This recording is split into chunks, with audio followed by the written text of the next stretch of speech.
reatar la relación con el ser humano. El pacto existe por causa del pecado. Si no hubiera habido pecado, no habría necesidad de pacto. El ser humano estaba condenado a muerte. Había escogido voluntariamente alejarse de la vida, que es Dios.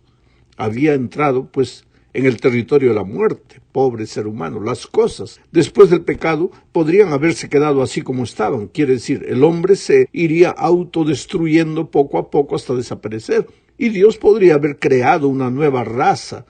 Pero allí entra el amor maravilloso de Dios, que siempre da una segunda oportunidad. La iniciativa del pacto no es humana, es divina.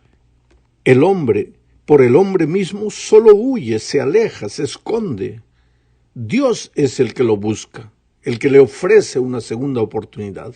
El pacto es la renovación de la relación entre Dios y sus hijos que ha sido quebrada por el pecado. Fue quebrado ese pacto muchas veces por el ser humano y Dios siempre lo buscó para darle otra oportunidad. Esta semana veremos el pacto que los israelitas renovaron con Dios en el capítulo 10 de Nehemías. Y también daremos una visión general de los pactos en la historia y la importancia de ellos. Bueno, el pacto entre el pueblo y Dios en los tiempos de Nehemías en realidad empieza en el capítulo 9, no en el capítulo 10. El pueblo se reúne, reconoce en una oración larga que se ha apartado del pacto. Hace un histórico desde los días cuando Dios libertó al pueblo de Egipto y concluye diciendo en los versículos 32, 33 y 38 del capítulo 9, recuerda, termina diciendo lo siguiente. Ahora pues, Dios nuestro, Dios grande, fuerte, temible, que guardas el pacto y la misericordia. Aquí está la palabra pacto. El pueblo en su oración reconoce que Dios guarda el pacto y la misericordia, porque el centro del pacto es la misericordia. Sigo leyendo. No sea tenido en poco delante de ti todo el sufrimiento que ha alcanzado a nuestros reyes, a nuestros príncipes, a nuestros sacerdotes, a nuestros profetas, a nuestros padres y a todo tu pueblo. Bueno, ese sufrimiento, pues, ¿por qué le vino al pueblo de Israel? Porque se olvidó del pacto. Y el pueblo reconoce, dice, tú fuiste fiel al pacto. Tu misericordia siempre nos acompañó. Fuimos nosotros los que nos apartamos. Pero dice, ahora en la oración el pueblo dice, pero Señor, ya hemos sufrido bastante. Ya está en la hora de que nos perdones y nos des otra oportunidad, porque el pueblo siempre necesitaba una y otra oportunidad. Sigo leyendo el texto. Desde los días de los reyes de Asiria hasta este día, pero tú eres justo en todo lo que ha venido sobre nosotros, porque rectamente has hecho, mas nosotros hemos hecho lo malo. Inclusive el dolor y el sufrimiento que le vino al pueblo, ellos reconocen que Dios ha hecho las cosas con justicia. Son ellos los que han hecho la cosa mal. Sigo leyendo. A causa pues de todo esto, nosotros hacemos fiel promesa y la escribimos. Aquí está el nuevo pacto. De nuevo, ¿no? Hacen un pacto. Nosotros hacemos fiel promesa y la escribimos, firmada por nuestros príncipes, por nuestros levitas y por nuestros sacerdotes. Ahí después, en el capítulo 10, solo se firma el pacto. Aunque solo los líderes firmaron el documento, el texto señala claramente que el resto del pueblo, entre comillas, también se comprometió a andar en la ley de Dios. Vamos a la segunda parte de este estudio. Aquí veremos los pactos en la historia. Sabes, a lo largo de la historia hubo seres humanos que aceptaron y vivieron las cláusulas del pacto, pero la mayoría siempre desobedeció y recibió las tristes consecuencias de la quiebra del pacto. Eso vemos desde los días de Adán. Los descendientes de Adán se dividieron, unos obedeciendo el pacto, otros rechazando el pacto. Obedecer el pacto era obedecer la gracia, la misericordia, es el consejo divino. Andar en los caminos de Dios. Rechazar el pacto quería decir menospreciar la gracia, escoger sus propios caminos. Caín, por ejemplo, eligió el mal y sus descendientes terminaron con Lamec, que introdujo la poligamia. Sabes que el camino de Caín y sus descendientes fue una triste senda de violencia y de venganza. Por otro lado, Set, el hermano menor de Caín, porque Caín mató a Abel, pero después vino Set. Set escogió el bien, y sus descendientes llegaron hasta Enoc, que caminó con Dios y fue llevado al cielo. Con el correr del tiempo, el mundo, después de Adán, después de todos los descendientes, pues se entregó completamente a la maldad. Y llegó un momento en que el linaje de los fieles era muy, muy pequeño, y no quedaría ninguna familia a través de la cual Dios pudiera cumplir su promesa de enviar la simiente prometida para salvar a la humanidad. Entonces Dios intervino con el diluvio. Ahora, después del diluvio, Dios comenzó de nuevo su pacto. Ahora con Noé, con la gente que vino después de Noé. Y con esta gente también procuró Dios tener una relación de amor y comunión. Y la idea del pacto era fundamentalmente para que esa relación se llevase adelante. La Biblia identifica 7 pactos principales que Dios hizo con la humanidad. El primer pacto fue realizado con Adán. En realidad, este pacto fue realizado con Adán en 2 oportunidades. El primer pacto, el antiguo pacto con Adán, tenía que ver con un ser humano que no tenía naturaleza pecaminosa, con un ser humano que podía obedecer sin esforzarse, porque esa era la naturaleza de Adán. Infelizmente él pecó. ¿Por qué pecó? Pues el misterio de la iniquidad. No podemos explicar por qué un hombre perfecto escogió el camino del mal. Pero cuando Adán y Eva pecaron, ahí Dios viene a hacer de nuevo el pacto. El cordero es sacrificado, se renueva el pacto con Adán, ahora entra la gracia y la misericordia. Ahora el hombre no puede, pero Dios puede, entonces el hombre tiene que venir a Dios. Después, el segundo pacto que naturalmente encontramos en la palabra de Dios es el pacto con Noé, después del diluvio. El tercer pacto, el pacto de Abraham. El cuarto pacto, el pacto con Moisés y con la nación israelita. Este pacto conocido también como el pacto sinaítico. El quinto pacto, realizado con Fines. El sexto pacto con David. Y el séptimo pacto es llamado de nuevo pacto, mencionado por Jeremías. Bueno, son detalles de historia, yo no voy a usar mucho tiempo de la lección para comentar estos asuntos. Quiero ir al aspecto práctico de la lección. Aunque todos estos pactos son mencionados en la Biblia, en realidad existe un solo pacto llamado pacto eterno, pacto perpetuo. Todos los otros pactos presentan detalles del único pacto que existe en la Biblia. Y que ese pacto dice claramente 3 premisas. Primero, tú no puedes. El ser humano no puede. El hombre no puede. Tú y yo no podemos. En segundo lugar, Dios sí puede. Entonces, si tú no puedes, yo no puedo, pero Dios sí puede, entonces vayamos a Jesús, no nos separemos de Él. Básicamente, ese es el pacto eterno. El hombre no puede, Dios puede, entonces el hombre tiene que ir a Dios.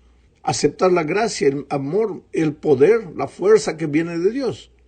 Ese pacto fue explicado a lo largo de la historia a través del pacto con Adán, del pacto con Noé, con Abraham, con David, del nuevo pacto que Jeremías menciona, en fin. Ahora, en la tercera parte de este estudio debemos hablar de la estructura del pacto. Nuevamente, este es un aspecto teológico del estudio. Yo no me voy a detener mucho en este aspecto. La lección trae la información necesaria. Yo quiero entrar más en el aspecto práctico de este pacto. Volvamos. La esencia del pacto es la siguiente. Tú no puedes. Dios sí puede. Entonces ven a Jesús. Ven a Dios. Y ahí estás viviendo el pacto. El asunto es que esta es la teoría. Pero ¿y cuál es la práctica? Ya. Yo no puedo. Cualquier cosa que yo intente con mis fuerzas, voy a volver a caer, voy a volver a quebrar el pacto, porque yo no puedo. La sierva de Dios es clara en decir que el ser humano puede prometer, puede querer, puede esforzarse, el dominio propio, la fuerza de voluntad no valen para nada en el cumplimiento del pacto, en el hacer la voluntad de Dios, en el caminar con Dios, no vale. Entonces, tú prometes una vez y otra, te arrepientes, decides, tomas decisiones, escribes tus pecados en un papelito, una semana después tu vida está igual, porque tú no puedes, yo no puedo. pero Dios sí puede. Entonces, si no puedo yo, no puedes tú, pero Dios puede, pues vayamos a Jesús. Ahora viene el aspecto. ¿Y en qué consiste ir a Jesús? Pues si entendiéramos eso, estaría todo resuelto, querido. Porque nosotros tenemos dos batallas. La primera batalla, ir a Jesús. La segunda batalla, vencer el pecado. ¿Por qué es una batalla ir a Jesús? Porque Jesús no te va a obligar, no te va a arrastrar, no te va a jalar por la fuerza. Tú tienes que querer. Pero tú no quieres. El ser humano natural no quiere ir a Jesús. Humano natural prefiere disfrazar, prefiere aparentar, prefiere estar en la iglesia, pero no ir a Jesús. ¿Qué cosa significa ir a Jesús? 3 cosas, ya lo he estado repitiendo en diferentes ocasiones. Primero, estudiar la palabra de Dios todos los días. Segundo, vivir en espíritu de oración, haciendo lo que hagas, relacionando con Jesús. Y tercero, buscar una persona, hablarle de Jesús, discipularla. Cuando haces esas 3 cosas, estás yendo a Jesús. ¿Te acuerdas que en una ocasión Jesús dijo, venid a mí todos los que estáis trabajados y cargados? ¿Por qué estás trabajado y cargado? Porque has quebrado el pacto. Estás estresado, cansado, lejos de mí. Entonces ven a mí, pero ahora yo te voy a poner mi yugo. ¿Para qué? Para que no te separes de mí. Porque tu problema comienza cuando te separas de mí. El problema de Adán y Eva comenzó cuando se separaron de Dios. El problema de Israel en los tiempos de Nehemías había empezado 70 años atrás, cuando el pueblo se apartó de Dios, se fue atrás de ídolos, de dioses paganos. Entonces, ¿qué pasó? Vino el ejército babilonio, los llevó presos. Ahora quieren renovar el pacto porque se apartaron de Dios, quieren volver a Dios. ¿Y qué es ese volver a Dios? Pues las 3 cosas: Biblia, oración y hacer otro discípulo. Es tan fácil de decirlo, querido, pero es tan difícil de vivirlo. Entonces, humanamente tú quieres, no puedes. Entonces Jesús dice, ahora ven a mí, estás cansado, estás desesperado, yo te voy a colocar mi yugo, amarrado a mi yugo, ya no te vas a poder ir, vas a caminar conmigo y de tanto andar conmigo vas a aprender a ser manso y humilde de corazón. Y cuando hayas aprendido a ser manso y humilde de corazón, vas a encontrar descanso para tu alma. ¿No es eso lo que queremos todos? Descanso. Pues ese descanso solo va a suceder cuando renovemos el pacto. ¿Y qué quiere decir renovar el pacto? Reconocer que tú no puedes, reconocer que Dios puede y volver a Jesús para que Él lo haga por nosotros, porque nosotros estamos perdidos. A eso le puedes llamar también justificación por la fe. ¿Qué es la justificación por la fe? La obra de Dios que echa por tierra la gloria del hombre y hace por el hombre lo que el hombre no puede hacer por sí mismo. Ir a Jesús, renovar el pacto. En la 4ª parte veremos las promesas que implicaban el pacto en los tiempos de Nehemías, ese pacto que el pueblo hizo con Dios. ¿Qué promesas? El pueblo le prometió a Dios al renovar el pacto algunas cosas. Necesitamos leer los versículos 30 al 39 del capítulo 10. Es un poco largo, no lo voy a leer, no voy a leer el texto, pero voy a presentar un resumen de lo que el pueblo le prometió a Dios. Primero, nada de matrimonios mixtos. El pueblo le prometió a Dios que ya no estaría buscando matrimonios mixtos, ningún matrimonio con otra persona que pudiera llevarlo a la idolatría. Ahora, si el pueblo de Israel prometió en aquellos días eso, debe ser porque casarse con alguien que no es de la misma fe, más tarde o más temprano te malogra. Es decir, si la persona con la que te casas no se convierte, y yo conozco el caso de muchas personas que han venido a la iglesia porque se han enamorado de un miembro de iglesia y a veces ya convertidos han sido y son mejores cristianos que los novios o las novias que los han traído a la iglesia. Pero a menos que suceda eso, el matrimonio mixto, el matrimonio con alguien que no es de la fe, involucra el peligro de que más tarde o más temprano tu fe pues se va a diluir, se va a acabar. Yo conozco muchas historias de personas que se han casado con otra, prometiendo maravillas antes del matrimonio, pero después del matrimonio fue una lucha terrible y hasta el matrimonio terminó en el divorcio. Segunda cosa que el pueblo le prometía a Dios, una verdadera y correcta observancia del sábado. ¿Qué pasaba?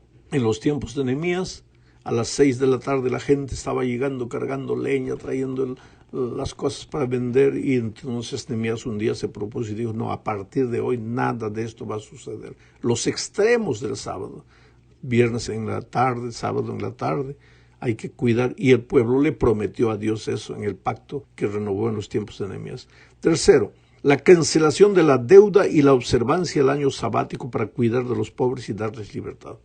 Te explico un poco, porque eso está relacionado con la lección de la semana pasada. Había mucha gente pobre que se había endeudado. ¿Con quién? Con la gente rica del mismo pueblo de Israel. Y entonces Nehemías les dijo a los hermanos ricos que habían prestado dinero a los hermanos pobres y que ahora prácticamente se debían como si fueran esclavos a los hermanos ricos. Nehemías les dijo, esto no está correcto. Entonces perdonen las deudas, cancelen las deudas de esa gente. Devuélvanles la libertad, devuélvanle los hijos, devuélvanle la tierra que les pertenece. Y ahora el pueblo le promete a Dios que no van a ser injustos económicamente, no van a tratar mal al menos favorecido. Y esta es una promesa que nosotros necesitamos también hacerle a Dios, de no usar el dinero para explotar al prójimo, sino para ayudar al prójimo, para restaurar lo que el pecado quebró. Y otra promesa más, el apoyo económico para el templo, sus servicios y el personal al llevar las primicias, los primogénitos y el diezmo, asegurando así la continuidad de la verdadera adoración. Ahora, querido, en la última parte de este comentario veremos algo que tiene que ver con el templo, los diezmos y las ofrendas. Empezaremos diciendo que la vida religiosa del pueblo de Israel se concentraba en el templo. Era diferente de nosotros hoy. La vida cristiana del cristiano de hoy no tiene que concentrarse en el templo, sino en la calle, donde cada día tenemos que estar testificando el amor de Dios. Para Israel era diferente, porque la misión para Israel era vivir una vida piadosa, reflejar el carácter de Jesús de tal manera que no necesitarían salir a las naciones a evangelizar, sino que las naciones vendrían atraídas por el carácter de Jesús en el pueblo y se convertirían. Pero con Jesús cambió la cosa. Él nos dijo, por tanto, ahora, id vosotros al mundo y evangelizad, llevad las buenas nuevas. Pena que para muchas iglesias, la vida religiosa de la iglesia se centra el sábado en el templo. No sale, el pueblo no sale, la gente no sale, la gente no comunica. Nosotros deberíamos el sábado recibir solamente como así una especie de energía, de fuerza, de poder, de inspiración. ¿Para qué? Para continuar durante la semana cumpliendo nuestra misión en la calle. Pero no, en la calle no hacemos nada y el sábado nos concentramos a cantar, a llorar, a escuchar un bonito sermón, a ayunar, ahí dentro del templo. Ese no es el plan de Dios para la iglesia de nuestros días.